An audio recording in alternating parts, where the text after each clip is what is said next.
신명기 20장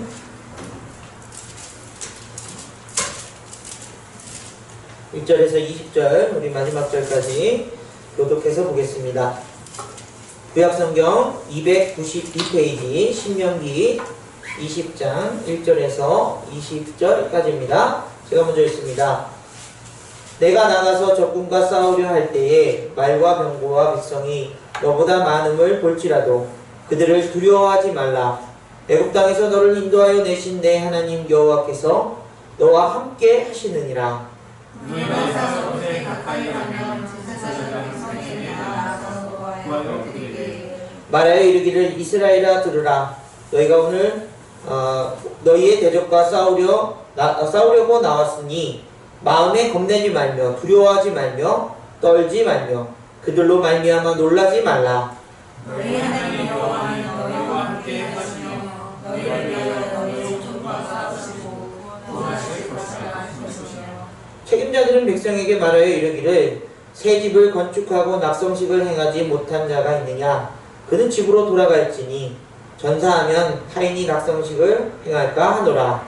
구원을 말고 그 가시를 먹지 못한 자가 있느냐. 그는 집으로 돌아갈지니 전사하면 타인이 그 가시를 먹을까 하노라.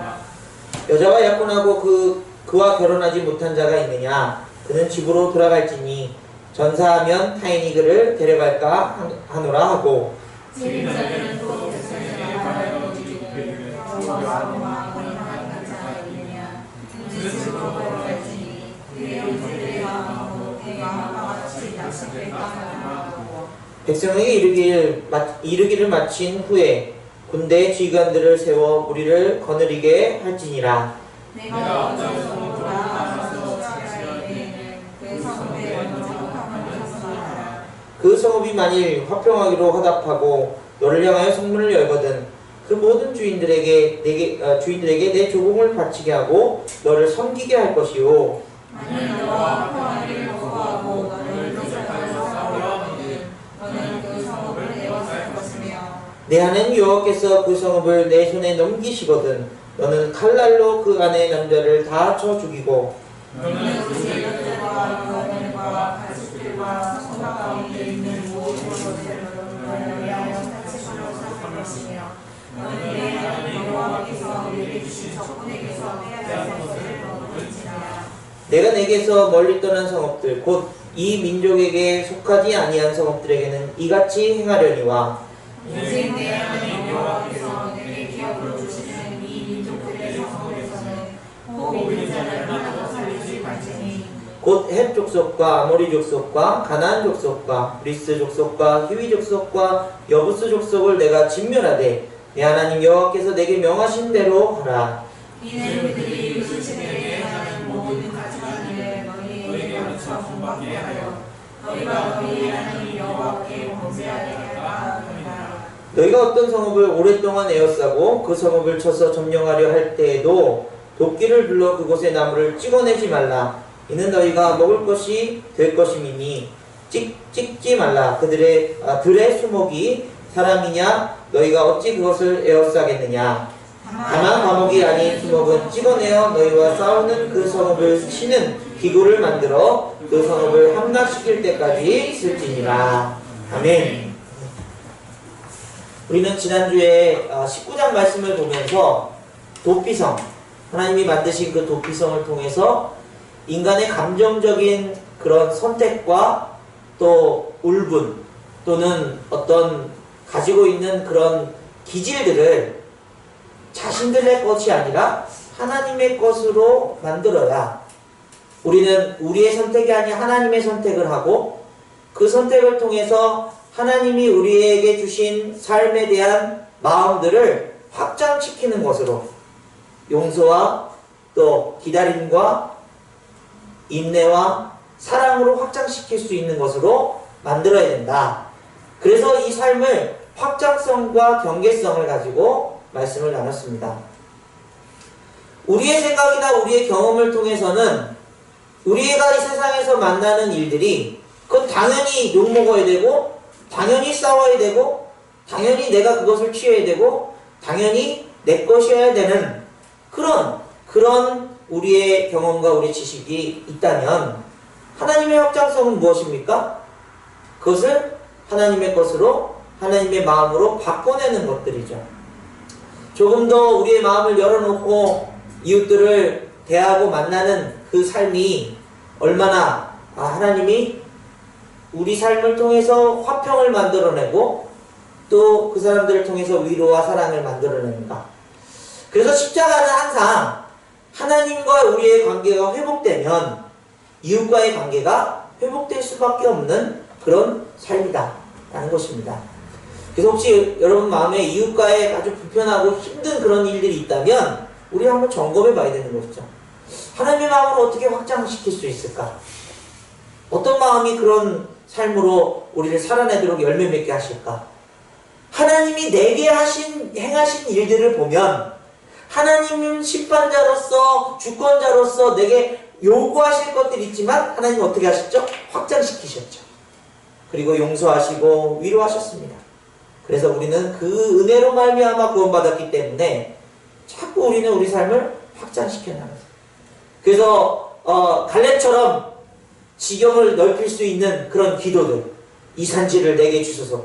여러분 자꾸 그런 그 성경 구절이 땅을 더 갖는 것 또는 어떤 건강을 더 찾는 것, 무엇을 내게 주어지는 것으로만 여기지 마시고 내 마음을 내려놓고 하나님의 것으로 지경을 넓히는 일들로 그렇게 채워가는 귀한 삶이 되시길 간절히 원합니다. 경계성은 무엇입니까? 우리가 확장시키려고 하는 것들을 멈춰야 된다는 것이죠. 이웃의 경계의 그 푯대를 치우지 말아라. 거기는 내가 너희들에게 주기로 한 약속한 거기까지다 라는 것입니다. 그래서 자꾸 우리는 어떻습니까? 내가 바라고 원하는 것들을 확장시키려고 해요. 점점 키우고 싶습니다. 그것이 욕심이 됐던, 그것이 어떤 내 분노에 의해서 이루어졌던 상관없이 내 삶을 위해서 필요하다면 자꾸 확장시키려고 합니다. 그런데 하나님이 주인 되신 우리가 깨닫고 나면 그 내 뜻을 내려놓고 여기까지.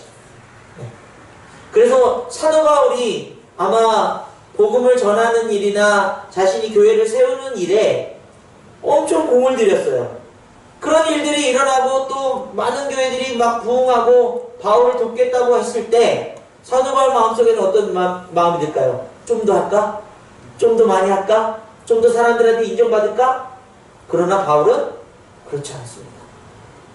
그가 가야 될 하나님의 부르심에 로마의 황제 앞에 가이사 앞에 가야 될 그 사명을 가지고 에베소 교인들과도 눈물을 흘리며 헤어졌어요.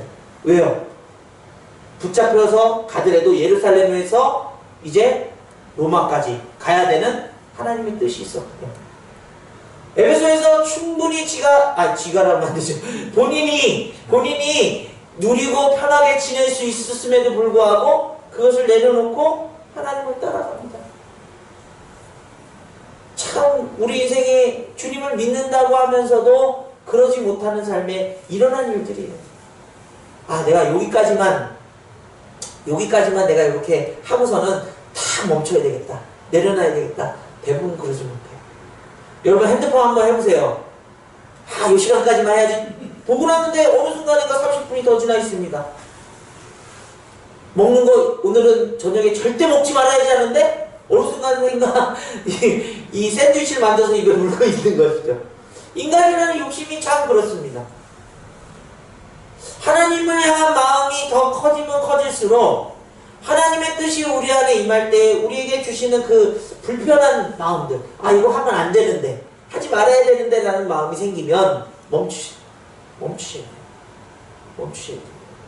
그리고 회개하고 돌이키는 일들, 그리고 그것을 내려놓는 것이 내가 억지로 내려놔서 내가 진짜 나중에는 하나님 뭘 해야지 라는 것이 아니라 주님이 원하시지 않는다면 저는 여기까지 하겠습니다. 이런 모습이 있어야 된다는 거죠. 이게 경계성입니다. 그 경계성을 가지고 우리 인생에 어떤 하나님이 주신 브레이크가 생긴다면 그 인생은 참 멋있는 인생이 되는 거예요. 제가 한번 말씀드렸던 이재철 목사님, 백주년 기념교회 목사님이 이제 본인의 어떤 여정의 그 끝을 이 교회를 떠나서 먼 시골 땅에서 이제 하시겠다는 그 얘기를 하면서 마지막 그 설교를 하고 차를 타고 그냥 홀 떠나시는 그 모습 속에서 야, 저런 진짜 거룩하고 멋진 목사가 돼야 되겠다 하는 마음을 다짐을 갖습니다. 그분이 욕심을 부리고 이 교회를 내가 더 키워야지, 내가 원로 목사가 돼서 더 여기서 막 누려야지 이런 생각을 가졌다면 존경받지 못했을 거예요. 사람들로부터 그 말씀이 진짜다라고 얘기 듣지 못했을 거예요.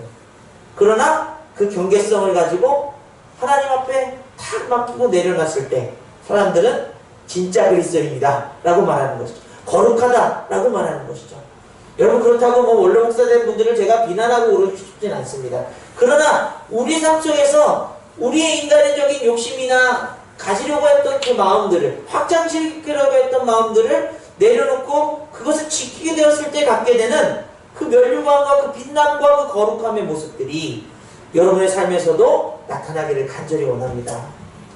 그런 모습으로 살아가는 그 자녀들이 가지고 있는 예수님을 닮은 삶, 그것을 우리는 주님의 부활하심을 목격한 증인들처럼 우리는 증거하는 사람들이 되는 것이죠.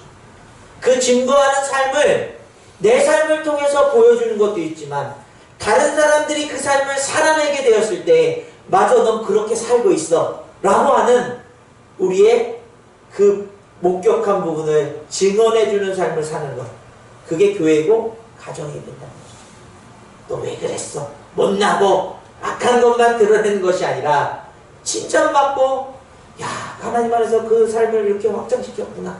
아, 그렇게 멈췄어? 잘했네. 우리 이광석 어르신이 보통 술을 마시면 이제 한 달 반씩 이렇게 먹는데 이번에 일주일 만에 탁 멈추고서는, 제가 사실은 뭐 저녁이고 낮이고 가서 술 따라버리고 뭐 했지만요, 멈추고 나서는 부끄러운 마음에 또 몸도 이제 아픈 마음에 고개를 들지 못하는 거예요. 잘 멈추셨습니다. 이건 너무나 기적 같은 일이에요. 어르신, 과거는 잊어버리세요. 지금부터 놀라운 하나님의 역사가 있는 겁니다. 뭐 그런 부분에 대해서 이제 깊이 은혜 받고 그러진 않으시지만요, 고개를 끄덕끄덕거리시는 거예요. 사랑하는 여러분 인생에 다른 사람들이 보지 못하는, 멈추지 못하는 그런 것들이 있다면 멈추시고, 하나님이 행하신 그런 귀한 사람들의 그 일들, 이만큼 못했는데 이만큼 잘한 그 일들, 그것에 증인이 되어주셔서 부활하신 주님이 지금도 살아 역사하신다는 그 사실이 선포되어지기를 간절히 원합니다. 오늘 본문을 보니까 이 이스라엘 백성들이 앞으로 살아나가야 될 그 삶의 현장은 어떤 곳이에요? 전쟁터예요. 싸워야 될 곳이에요. 뭐 가나안 땅에 가면 엄청 파라다이스처럼 그냥 막 그냥 즐겁고 막 좋을 줄 알았는데, 이제부터 모세가 유언하면서 너희들이 가야 될 것, 특히 모세의 리더십으로 바뀐 여호수아는 어떤 싸움을 하는 군대 장관처럼 그 리더십을 가지고 있는 사람 아닙니까? 그런 싸움을 해야 되는 그런 상황들을 맡게 되었을 때 그들의 자세를 설명하고 있는 거예요. 그렇다면 우리 또한 그들이 가지고 있는 우리의 삶 속에서의 영적 싸움들, 늘 긴장하고 준비해야 된다는 것이죠. 이 영적 싸움에 있어서 오늘 본문을 통해서 두 가지로 이 싸움을 준비하는 자세, 가져야 될 자세를 모세는 설명합니다. 첫 번째는 뭐죠? 두려워하지 말라. 오늘 본문의 1절을 보게 되면, 내가 나가서 적군과 싸우려 할 때에 말과 병과 백성이 너보다 많음을 볼지라도 그들을 두려워하지 말라. 애굽 땅에서 너를 인도해내신 내 하나님 여호와께서 너희와 함께 하십니다. 여러분, 이제 어저께나요? 그런 얘기를 했지만은, 다른 사람하고 기싸움을 할 때 악수를 하면은 힘을 줘가지고 누가 힘이 센가 막 옛날에는 그랬잖아요. 미국의 트럼프 대통령도 막 다른 정상들하고 할 때 막 악수를 했는데 그렇게 세게 막 쥐었다고 얘기를 하더라고요. 기싸움을 하는 거예요. 그런데 벌써 시작도 하기 전에 두려운 마음이 찾아오면 싸울 수 있습니까? 못 싸워요. 강아지들도 딱 만나서 보면요, 벌써 큰 강아지가 자기보다 센 것 같으면 꼬랑지 내리고 도망갑니다. 그럼 게임 끝난 거예요. 우리가 이스라엘 백성들이 이제 그 싸움을 하러 가야 하는 상황 속에서 두려운 마음으로 갔다면 40년 전에 이미 가데스바냐에서 정탐꾼을 통해서 막 두려워가지고 떨고 있던 그 상황을 그대로 만나게 되는 거죠. 모세는 그 염려스러운 마음속에서 여호와께서 함께하시니 두려워하지 말라. 이게 영적 싸움의 첫 번째 우리에게 주어진 하나님의 마음이라는 거예요. 두려워하지 마십시오. 이 세상을 살아갈 그 삶의 모습, 그 길, 어떤 삶을 살아야 되고 어떻게 살아야지 승리하는 것인지 여러분 솔직히 궁금해 하십니까? 젊은 친구들은요, 어떤 선택을 해야 되는가에 대해서 굉장히 궁금해해요. 하나님이 그냥 탁 침뱉어가지고 이쪽으로 가라고 그렇게 갔으면 좋겠어요. 뭐가 맞는지 모르겠어요. 오늘 청년부 성경 공부를 하면서 그런 마음 갖지 않느냐? 그래서 제가 이렇게 말했습니다. 하나님은 선택하는 것을 알려주신 분이 아니라 너희들이 선택한 그 길을 도우시는 분이다. 굉장히 멋있는 말 아닙니까? 책 보고 한 얘기가 아니고요.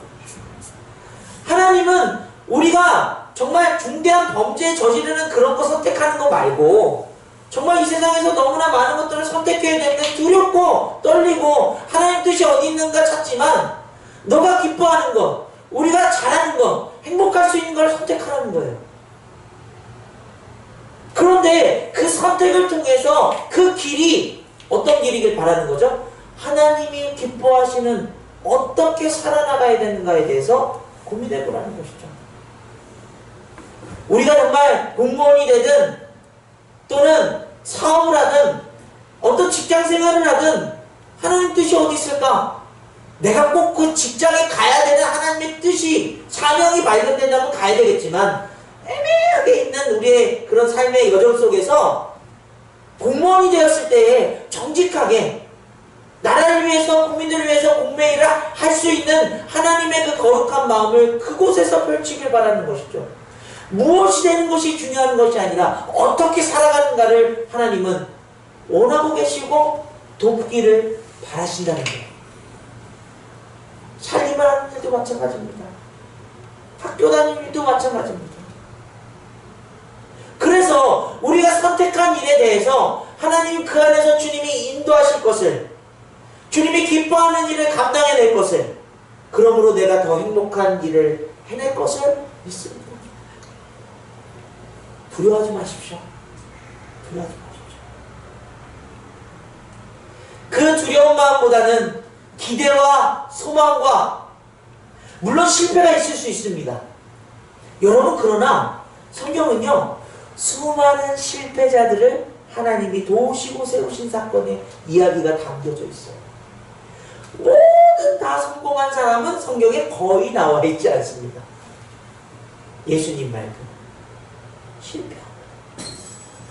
아내를 팔아먹기도 하고요, 또 전쟁에서 치기도 하고요, 유혹에 빠지기도 하고. 그런데 그것이 오히려 하나님을 더 깊이 만나고 의지하게 되는 하나님의 놀라운 역사를 바꿔내시고 역전시키셔서 그 두려움을 무엇으로요?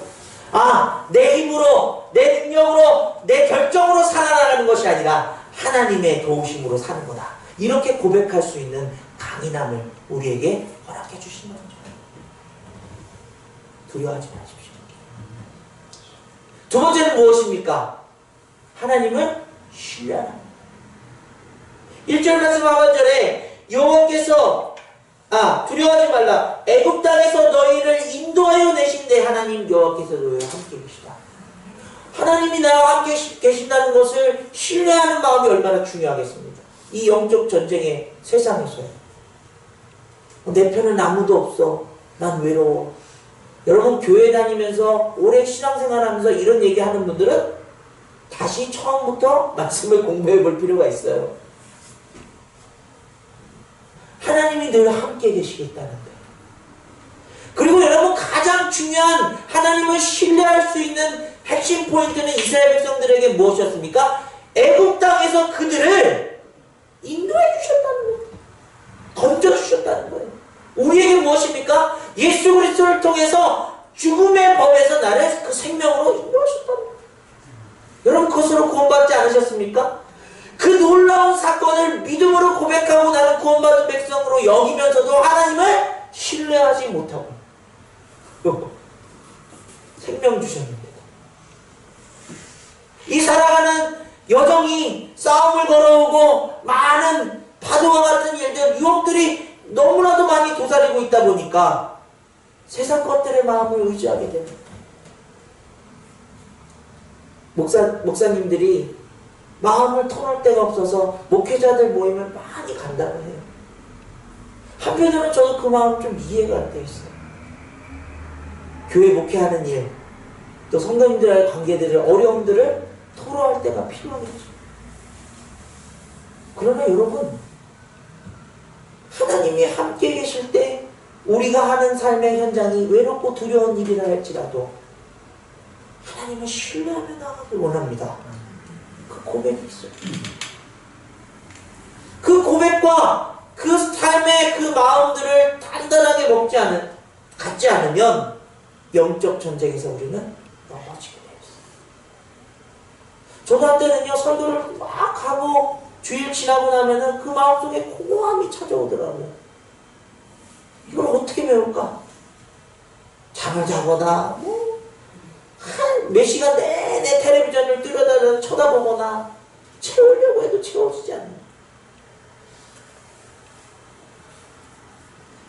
하나님께서 우리에게 설교하고 또는 여러분들이 예배를 드리고 나서 또는 어떤 행사로서 교회에서 일을 하고 나서 공허한 마음이 생겼을 때는 어떤 사인입니까? 하나님을 더 신뢰하라는 거예요. 말씀을 아무리 많이 들었는데도 내 것이 되지 못해. 내 삶에 적용을 못해. 공허할 수밖에 없어요. 하나님 그렇다면 그 마음을 버리고 주님을 신뢰하는 마음은 무엇입니까? 움직이셔야 돼요.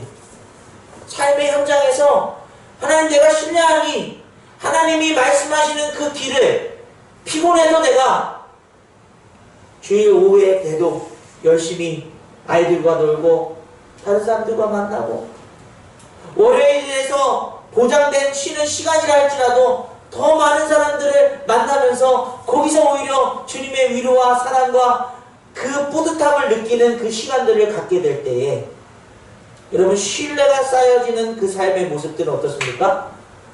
당당하고 즐겁고 행복할 수밖에 없어요.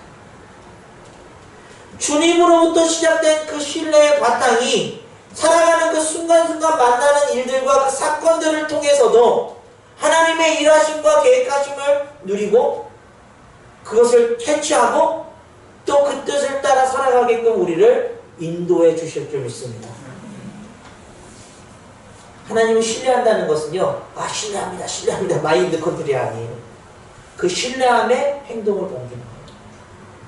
여러분 저희 강아지가 이렇게 묶여 있으면요 막 다른 개랑 싸울 때 그냥 막 달려들 듯이 막 그래요. 근데 여러분 보세요. 정작 풀어놓잖아요? 그러면 도망가 버릴지도 몰라요. 그 주인이 뒤에 있다는 그 사실만으로 힘이 나는 거예요. 싸움을 걸어도 나를 지켜줄 거라는 그런 확신이 있는 거예요. 하나님을 신뢰하는 마음, 이 세상이 사단이 우리의 영적 싸움을 걸어온다 할지라도 주님이 내 곁에 계신데 이기겠습니다. 이길 수 있습니다. 그런 마음을 가지고 이겨내. 이 영적 전쟁에 두 가지를 준비해요. 두려움을 극복하고 하나님을 신뢰하는 마음으로 영적 전쟁을 준비하십니다. 자, 그러고 나서 이스라엘 백성들에게 이 두 가지의 마음을 주십니다. 오늘 제목처럼요, 품어야 할 때와 싸워야 할 때를 말씀하세요. 첫 번째 싸워야 될 때는, 품어야 될 때는 언제입니까? 10절 말씀 우리 같이 한번 읽어볼까요? 10절 시작. 내가 어떤 성읍으로 나아가서 치려할 때에는 그 성읍에 먼저 화평을 세워놔라. 우리가 알고 있는 것처럼 가나안 전쟁은 모든 사람을 전멸하는 전쟁이었어요. 그런데 하나님이 그 땅에 정착해서 주변 나라들이 덤빌 때나 또는 나머지 가야 되는 그 여정 속에서 만나는 성읍들을 만났을 때 무조건 싸우지 말라는 거예요. 뭘 선언하라고요? 화평을 선언하라는 거예요. 그런데요, 15절부터 16절까지 시작. 내가 내게 멀리 떠난 성읍들을 곧 이 민족에게 속하지 아니한 성읍들에게는 이같이 행하려니와 오직 내 하나님 여호와께서 내게 기업으로 주시는 이 민족의 성읍에게는 호흡이 있는 자를 하나도 살리지 말지니. 이 말은 싸워야 할 곳은 가나안 땅에 있는 족속들, 헷 족속, 아모리, 가나안, 브리스, 히위, 여부스 족속, 호흡이 있는 자들을 완전히 전멸할 것이고 그 외의 족속들에게는 화평을 선포하라는 거예요. 그리고서 그 문을 열게 되면 그들에게 조공을 받고 이제 그 정복하라는 거죠. 그렇지 않으면 싸워서 이기라는 거예요. 여러분, 이 말의 의미가 뭘까? 보통 뭐 알렉산더 대왕이나 뭐 이제 그런 정복을 했던 그런 제국들의 전쟁은 어떤 것입니까? 무조건 가서 다 짓밟아 버리는 거예요. 무조건 가서 복종시키는 겁니다. 그런데 이스라엘 백성들은 그 삶의 여정 가운데 화평을 선포하고 품어야 될 것이 있어요. 그리고 완전히 호흡 있는 모든 것을 전멸해야 될 것이 있습니다. 이게 어떤 의미일까? 여러분, 고민해 봐야 돼요. 영적 싸움에 있어서요. 가만히 고민하다가 가나안 땅이라는 곳이 어떤 곳입니까? 하나님의 백성으로서 하나님의 나라를 이루어야 될 곳입니다. 그 외의 곳들은 세상이에요. 광야입니다. 그 말은 우리가 정말 싸워야 될 곳은 어느 곳이냐? 우리 내면에서부터요. 하나님이 우리를 예수 그리스도의 보혈로 깨끗이 씻어주는 의롭게 하시는 놀라운 복음을 허락해 주셨습니다. 그곳에는, 그 의에는 조금의 어둠도 조금의 죄악도 섞일 수가 없어요. 그것이 가나안 땅이에요. 조금의 죄악도 섞여서 이것도 내 삶의 일부고 이것도 믿는 거고. 여러분, 그런 복음이 있습니까? 없어요. 물로 씻는 그 죄 씻음이 아니라 예수 그리스도의 희생의 보혈의 피로 씻는 너무나도 순결하고 너무나도 그 간절한 하나님의 마음이 담긴 희생의 제물로 예수 그리스도를 우리에게 주셨거든요. 그 의의 옷은 죄와 타협할 수 없습니다. 죄와 손잡을 수 없어요. 함께 공유할 수 없습니다. 여러분, 그러므로 우리 삶의 영적인 싸움에 있어서 우리는 순결하게 가나안 땅을 정복한 것처럼요, 주님 내 안에서 죄를 완전히 몰아낼 수 있도록 도와주옵소서. 싸움을 준비하십니다. 내 인생이 이렇게 살다 보니까는 이런 모습은 못 버려. 이런 모습은 내 삶의 중요한 내 아이덴티티, 자아야, 내 정체성이야. 그러고서는 살아갈 때에 하나님이 주신 삶의 그 귀하고 아름다운 것들을 다 누리지 못하고 또 그 죄성 때문에 사는 사람들과 관계가 깨지고 또 그런 귀한 열매를 맺지 못하고 살아가는 그리스도인들이, 모세는 하나님의 마음을 품고 마지막 유언으로 그들에게 가나안 땅에 호흡 있는 것들을 아무것도 남기지 말고 다 정복해라. 우리 내면에 있는 죄성들을 하나도 남기지 말고 씻어내라. 선포하고 있는 거예요. 여러분, 그 내면의 싸움이 승리하게 됐을 때 우리의 가정이 영적인 회복이 이루어질 줄 믿습니다. 의가 선포되어지고 가정 안에 하나님의 의가 덧입혀질 거예요. 그 다음에 우리 공동체가 그런 공동체로 자라나게 될 것입니다. 그리고 우리가 품어야 될 것은 무엇입니까? 아직 주님을 모르는, 복음을 듣지 못한 영혼들을 불쌍해. 우리는 의롭게 되어서 이제 죄성을 벗어나려고 성화되어져가는 그 과정을 밟고 있는 중에 세상 속에서 우리는 살아가잖아요. 세상 사람들은 여전히 그걸 죄로 여기지 않거든요. 그게 뭔지도 모르거든요. 왜 그 마음이, 그 삶이 갈급하고 공허한지를 모르고 술을 마시고 뭐 그런 음란한 것들을 행하고 또 혼자 지내는 것을 즐겨하는 그런 사람들 잔뜩 있는 것이 이 세상 속입니다.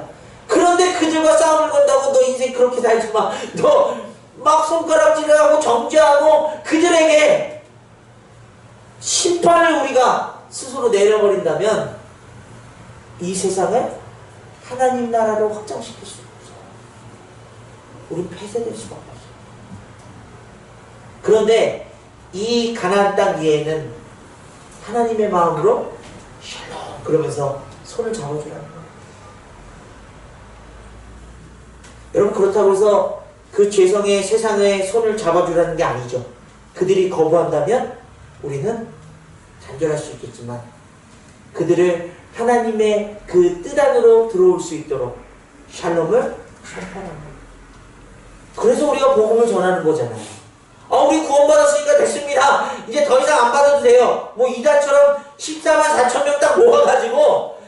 그래서 제가 한번 물어봤어요. 한번 말씀드렸죠. 호주에서 되지도 않은 영어로 이제 그 스테이션에서 딱 앉아있는데 와서 말을 거는 거예요. 여호와의 증인이 말을 겁니다. 그래서 막 물어보길래 내가 Are you? 그러니까 너는 이제 14만 4천 명에 포함되어 있냐? 그랬더니 I don't know. 모르겠다 그러고. 모르면서 어떻게 복음을 전합니까? 모르면서 확신이 없으면서 어떻게 말씀을 전합니까? 그분 그 스테이션의 유명한 할아버지 그거 전하신 분. 우리만 됐으니까 상관없다가 아니라 세상 끝날이 오기까지 우리는 예수 그리스도를 전하면서 살아야 되잖아요. 그것이 어디에 됩니까? 품어야 돼요. 내 남편이 될 수 있고 아내가 될 수 있고 자녀가 될 수 있고 손주가 될 수 있고 이웃이 될 수 있고 누군가가 될 수 있는 것이죠. 여러분 그래서 내 내면 속에서는 하나님의 의와 거룩함을 위해서 영적으로 순결하게 원하는 싸움을 끝까지 우리 삶의 인생 동안에 해내야 되지만 사람들 위해서 긍휼히 여기는 마음. 예수님이 이 땅에 오셨을 때 여러분 하나님의 성품 가운데 가장 많은 성품을 이 안에 품고 계셨던 게 무엇입니까? 컴패션이에요. 긍휼이에요. 긍휼. 불쌍히 여기심이에요. 돌아다니는 곳곳마다 정죄하고 막 그냥 이렇게 손가락 다시는 것이 아니라 아이고 그래 그 죄 가운데서 얼마나 힘들었니. 특히나 가난하고 연약한 인생들을 향해서는 나도 너를 정죄하지 않을 테니 다시는 이 죄를 짓지 않아. 가늠한 여인에게 말씀하셨어요. 이게 바로 샬롬을 선포하며 품어야 돼. 우리 삶의 모습이라는 것입니다. 그래서 우리가 교회 안에 이제 오신 분들에게 우리 아이들이 가끔 얘기해요. 아빠 제발 담배 좀 여기서 안 폈으면 좋겠는데 담배 냄새가 막 올라오고 뭐 위에서 내려오고. 그런데 여러분 그 어르신들이 담배를 왜 피지 말아야 되는지에 대해서 뭘 알겠어요. 가서 이제 말씀을 드리고 아이들이 좋아하니까 저기 가서 피고 오세요. 피고 오라고 그랬는데 안 오고 가버리더라고요. 그러면 저 옥상 가서 피고 다시 오세요. 조금씩 주님의 그 가나안 땅 안으로 들어올 수 있도록 그들에게 마음을 열어주는 그 자세가 필요하지 않겠습니까? 교회에서 만약에 담배 핀 사람 교회에서 제적해버리겠습니다 그런다면 교회에서 남아있는 사람이 없을 수도 몰라요.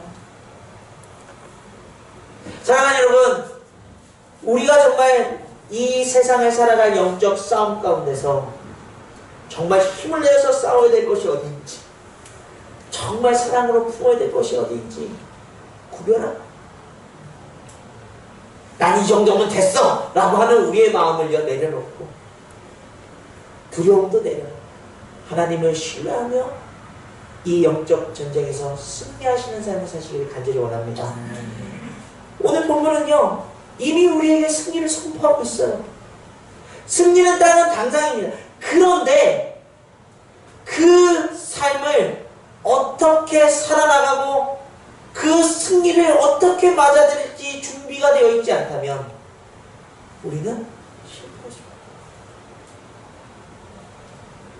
In Jesus, 주님 안에서 그 일들이 우리 삶의 순간순간마다 영적인 싸움이 일어날 때마다 우리에게 승리 주시는 예수 그리스도의 놀라운 은혜가 충만하게 되고, 정말 내가 싸워야 될 내면의 죄성들을 여러분 많이 버리고 씻어내고 또 깎아내고 치유하는 역사 있기를 간절히 원합니다. 여전히 죄성 가운데 방황하고 있는 영혼들을 향해서 주님의 손길로 샬롬을 선포하고 품어줄 수 있는 삶이 되시길 간절히 원합니다. 그 싸움은 여러분에게 놀라운 하나님의 승리로 다가오는 귀한 역사가 있을 줄 믿습니다. 기도하겠습니다. 하나님 아버지 감사드립니다. 귀한 주님의 은혜를, 사랑을 우리에게 부어주셔서 이 세상 속에서 살아가야 될 이 영적 싸움이 우리에게 있음을 깨닫게 하시고 두려워하지 않게 하시고 하나님을 신뢰하게 해주심을 감사드립니다. 그 싸움에서 우리가 싸워야 될 그 가나안 땅은 어디입니까? 어느 곳입니까? 어떤 삶입니까? 주님 알게 하여 주옵소서. 또 우리가 품어야 될, 사랑해야 될, 화평을 선포해야 될 곳은 어디입니까? 어떤 상황입니까? 누구입니까? 알게 하여 주옵소서. 그러므로 우리 마음 가운데 하나님의 나라가, 그 통치가 임하고 그 나라가 확장되어져 갈 수 있도록 우리의 가정도, 우리의 공동체도, 우리의 이웃들에게도 주님 그 삶을, 그 귀한 주님의 마음을 선포하며 살아갈 수 있도록 도와주옵소서. 우리를 승리케 하실 주님을 기대하며 감사드리며 예수 그리스도의 이름으로 간절히 기도드립니다. 아멘.